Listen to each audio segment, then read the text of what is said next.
సౌకర్యాలు వెంటనే రెగ్యులర్ ఏఎన్ఎంలతో సమానంగా లీవులు సౌకర్యాలు వెంటనే కల్పించాలి. రెగ్యులర్ ఏఎన్ఎంలతో సమానంగా లీవులు సౌకర్యాలు వెంటనే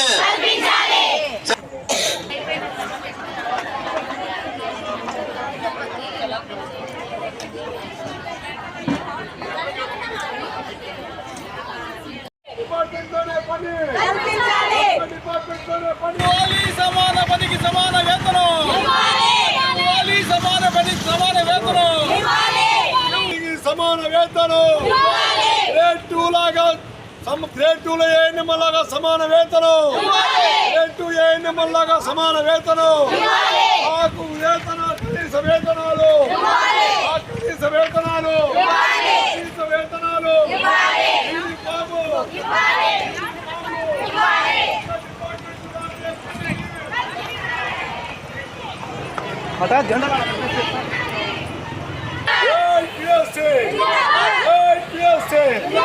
సమాన పనికి సమాన వేతనం, సమాన పనికి సమాన వేతనం.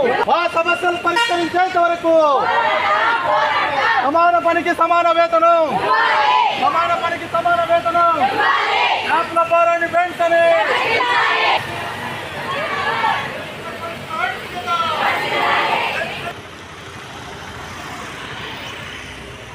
కార్యదర్శి కమ్మడి వివి కొండలరావు గారు 4,000 రూపాయలకి చేరి 2019కి 19,000 రూపాయలు వాళ్ళం గ్రేడ్ 3 ఏఎన్ఎంలుగా తీసుకున్నాం. సో ఇలా మనం ఎప్పటికప్పుడు కాంప్రమైజ్ అవుతూ వస్తూ ప్రభుత్వం సచివాలయాల్లో ఆ వాలంటీర్ జాబుని మనతోటి చేయించడం చాలా దుర్మార్గం అని చెప్పి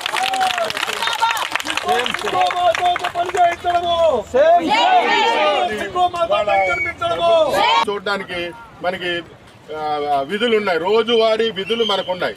అయినప్పటికీ పిలిచి 2 నిమిషాలు మాట్లాడి కాగితం తీసుకుని పేమెంట్ చేయించండి అని అలా తీసి అవతల పడేశాడు. శివప్రసాద్ దగ్గరికి వెళ్ళాం, శివప్రసాద్ అండర్స్టాండింగ్ లేదు.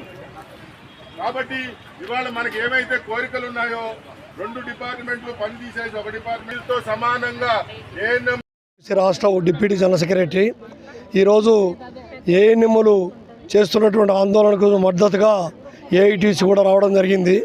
మరి దీంట్లో ప్రధానంగా వీళ్ళకు చాలా అన్యాయం జరుగుతూ ఉంది. ఎందుకంటే వీళ్ళు సచివాలయ వ్యవస్థ పెట్టినప్పుడు సెకండ్ ఏఎన్ఎంలుగా ఉండి కూడా థర్డ్ ఏఎన్ఎంలుగా అంటే డిగ్రేడ్ చేస్తామన్నా కానీ మనస్ఫూర్తిగా ఒప్పుకొని సచివాలయాలకు వచ్చినారు.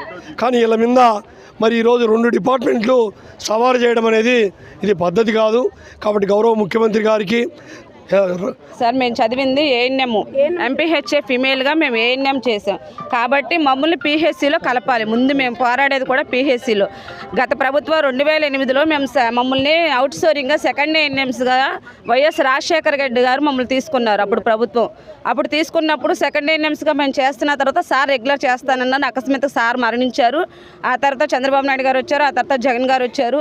2019లో మళ్ళా సచివాలయం అనే కొత్త వ్యవస్థని గత సీఎం గారు తీసుకురావడం జరిగింది. అప్పుడు